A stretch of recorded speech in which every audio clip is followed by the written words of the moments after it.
Hi అండి, welcome back to our channel Sanas కుకాలజీ. ఈరోజు మన రెసిపీ వచ్చేసి మురుకుల రెసిపీ అండి. ఈరోజు మనం ఈ మురుకులను అయితే మైదా పిండి కానీ శనగపిండి వాడకుండా బియ్యం పిండి అలాగే ఉప్మా రవ్వ అండి, బొంబాయి రవ్వ సూజీ అంటాం కదా, ఆ రవ్వ బియ్యం పిండి కాంబినేషన్లో అయితే మనం ఈరోజు ఈ మురుకులను అయితే చేయబోతున్నాము.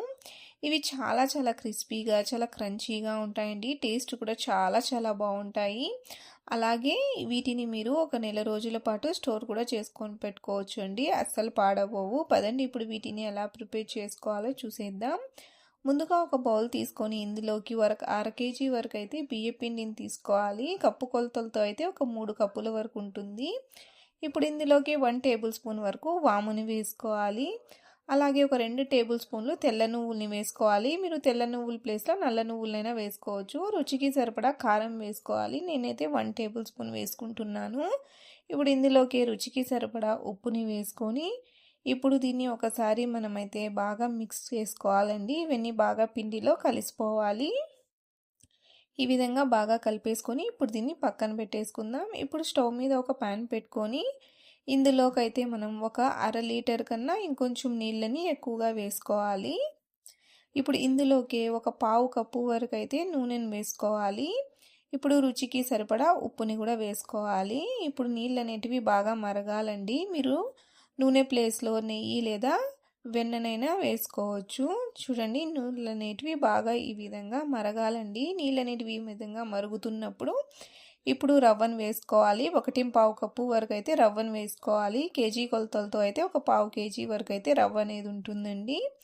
ఇప్పుడు మనం మంటని మీడియం టు లో ఫ్లేమ్లో పెట్టుకుంటూ ఈ విధంగా ఇది దగ్గర పడేంత వరకు బాగా ఉడికించుకోవాలండి. కలుపుకుంటూనే ఉడికించుకోండి, లేదంటే కింద అడుగంటుతుంది. కాబట్టి ఈ విధంగా బాగా కలుపుకుంటూ ఉంటలు లేకుండా దీన్ని మనం బాగా కుక్ చేసుకోవాలి. చూడండి, ఇది చక్కగా కుక్ అయిపోయిందండి. ఇప్పుడు స్టవ్ ఆఫ్ చేసేసుకొని బయట పెట్టేసుకొని దీన్ని ఈ విధంగా గరిటతోనైనా లేదా మ్యాషర్తోనైనా ఇంకొంచెం బాగా మెత్తగా అయ్యేంత వరకు మ్యాష్ చేసుకోవాలి. ఇది బాగా మెత్తగా అయిపోవాలండి రవ్వ అనేది. చూడండి, రవ్వ అనేది ఈ విధంగా బాగా సాఫ్ట్ అయిపోవాలన్నమాట. ఇప్పుడు మనం ఈ మ్యాష్ చేసుకున్న రవ్వని పిండిలోకి వేసేసుకుందాం. చూడండి, మొత్తం రవ్వని ఈ విధంగా పిండిలోకి వేసేసుకున్నాక మనం చేతితో వెంటనే కలపకూడదండి, ఎందుకంటే రవ్వ అనేది కాలుతూ ఉంటుంది. కాబట్టి ఈ విధంగా గరిటెతోనే కొంచెం చల్లబడేంత వరకు కలుపుకోండి. ఇది కొద్దిగా చల్లారాక ఈ విధంగా చేత్తో బాగా కలుపుకోండి.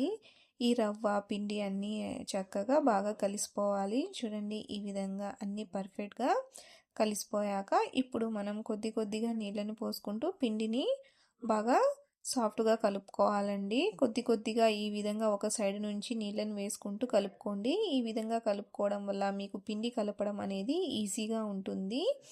చూడండి, ఈ విధంగా కొద్దిగా కలిపి పక్కన పెట్టుకోండి.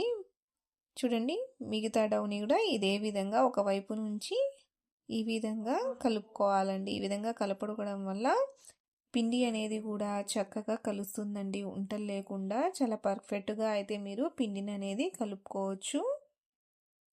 చూడండి, ఈ విధంగా పిండిని అనేది బాగా కలిపేసుకున్నాక ఇప్పుడు మనం ముందుగా కలిపి పెట్టుకున్నాం కదండి పిండి, దాన్ని కూడా ఈ విధంగా దీంట్లోకి వేసేసుకొని బాగా ఇంకొకసారి కలిపేసుకుంటే ఈజీగా పిండి అనేది చక్కగా మీకు ఉంటలు లేకుండా చాలా పర్ఫెక్ట్గా అయితే పిండి అనేది కలిసిపోతుంది. చూడండి, ఎంత చక్కగా త్వరగా కలిసిపోయిందో. మీకు ఎక్కువ స్ట్రెస్ కూడా ఉండదండి హ్యాండ్కి కూడా.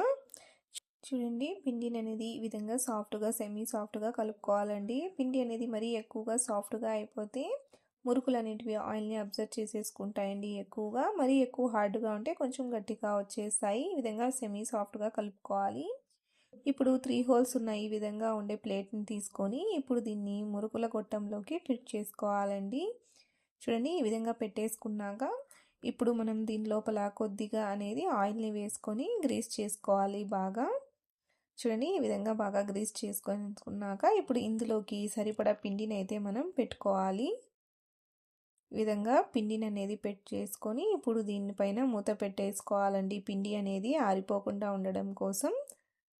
ఇప్పుడు మన మురుకుల గొట్టాన్ని ఫిట్ చేసేసుకోవాలండి. చూడండి, పిండి అనేది బాగా ఈజీగా వచ్చేస్తుందండి. చూడండి, ఈ విధంగా వచ్చేస్తుంది కొద్దిగా ప్రెస్ చేసి. ఇప్పుడు మీరు పాలిథిన్ పేపర్ కానీ లేదా ఈ విధంగా బటర్ పేపర్ కానీ తీసుకొని ఈ విధంగా మీకు నచ్చిన సైజులో మురుకుల్లాగా ఒత్తుకోవాలి.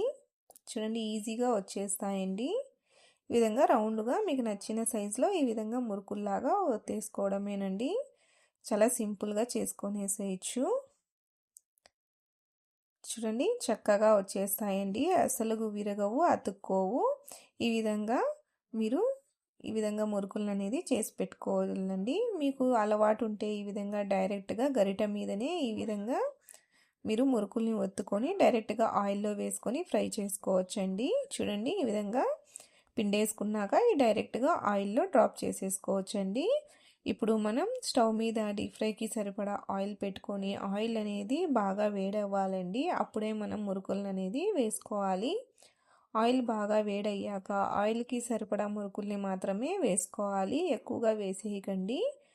వేసిన వెంటనే మనం గరిట పెట్టి కలపకూడదండి. వీటిని ఇలాగే వదిలేయాలి. ఇవి ఆటోమేటిక్గా పైకి తేలుతాయండి కొద్దిగా ఫ్రై అయితే. చూడండి ఈ విధంగా ఇవి పైకి తేలాక ఇప్పుడు వీటిని ఇంకొక వైపుకి తిప్పుకోవాలి.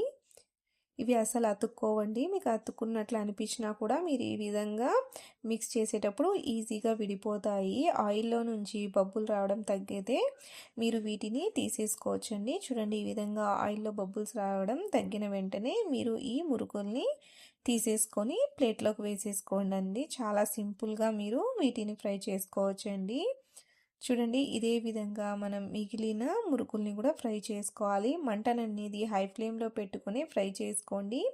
మీడియం కానీ లో ఫ్లేమ్లో కానీ పెట్టి ఫ్రై చేసుకుంటే మురుకులు అనేటివి ఆయిల్ని అబ్జర్వ్ చేసేసుకుంటాయి. కాబట్టి హై ఫ్లేమ్ పెట్టుకొని వీటిని ఈ విధంగా రెండు వైపులా తిప్పుకుంటూ మంచిగా క్రిస్పీగా అయ్యేంత వరకు ఫ్రై చేసుకొని తీసుకోండి.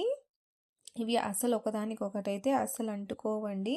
చూడండి చక్కగా అన్నీ కూడా పర్ఫెక్ట్గా వస్తాయి. ఒక మురుకు కూడా విరిగిపోదండి. చూడండి ఎంత చక్కగా వచ్చాయో. ఇవి కూడా ఫ్రై అయిపోయాయండి, క్రిస్పీ అయిపోయాయి. వీటిని కూడా ఆయిల్లో నుంచి తీసేసుకుందాం. మిగిలిన మురుకుల్ని కూడా సేమ్ ప్రాసెస్లో ప్రిపేర్ చేసుకోవాలి. అంతేనండి, ఎంతో క్రిస్పీగా ఉండే మన రవ్వ బియ్యం పిండి మురుకులు అనేటివి రెడీ అయిపోయాయి. చూడండి అన్నీ కూడా ఎంత చక్కగా ఎంత పర్ఫెక్ట్గా వచ్చాయో. అసలు ఒక మురుకు కూడా విరిగిపోలేదండి. అన్నీ కూడా చక్కగా వచ్చాయి. చూడండి ఎంత పర్ఫెక్ట్గా వచ్చాయో. అసలు చాలా చాలా టేస్టీగా ఉంటాయండి ఈ మురుకులు అనేటివి. చూడండి మీకు ఒక మురుకునైతే విరిచి చూపిస్తాను. ఎంత క్రిస్పీగా కరకరలాడుతూ వచ్చాయో. టేస్ట్ కూడా చాలా చాలా బాగుంటుందండి. మీరు వీటిని నెల రోజుల పాటు స్టోర్ కూడా చేసుకొని పెట్టుకోవచ్చు. మీరు కూడా తప్పకుండా ఈ రవ్వ బియ్యపిండి కాంబినేషన్లో చేసుకునే ఈ మురుకుల్ని ఒకసారి ట్రై చేసి చూడండి. మీకు ఈ రెసిపీ ఎలా అనిపించిందో నాకు తప్పకుండా కామెంట్లో తెలియచేయండి. వీడియో నచ్చినట్లయితే లైక్ చేయండి, షేర్ చేయండి. అలాగే నా ఛానల్ని సబ్స్క్రైబ్ చేసుకోండి. Thanks for watching.